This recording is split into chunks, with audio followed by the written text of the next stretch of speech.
ada telaga darahnya, macam-macam. Hebat-hebat tak? Bunyi tu pun syok.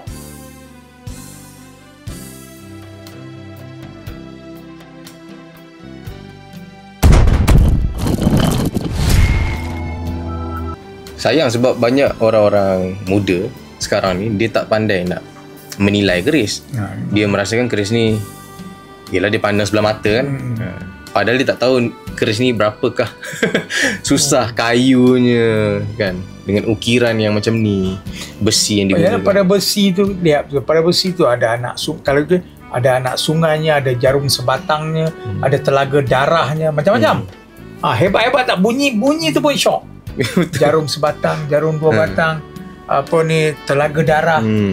Bayang telaga darah. Kenapa telaga darah? Ketandaan apa semua. Jenis besi lagi. Jenis besi apa semua. Tu saya katakan, sebatang keris ni kalau kita nak huraikan dia satu hari pun tak selesai.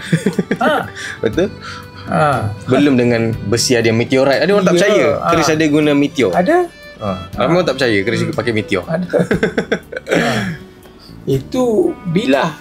Sarung pula lagi. Kan apa pula ni?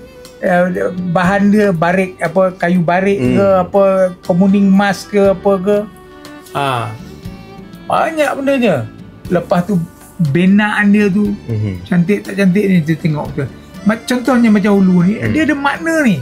Kalau kita tengok daripada depan, dia lain maknanya. Sini dia lain maknanya. Ni kaka ke demang apa? Ni kaka ni. Kaka kan?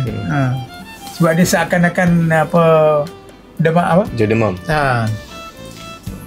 Tapi saya paling minat ulu keris patah 3. Ulu patah 3. Patah 3. Saya cukup minat. Saya ada 3 ke 4 yang patah 3.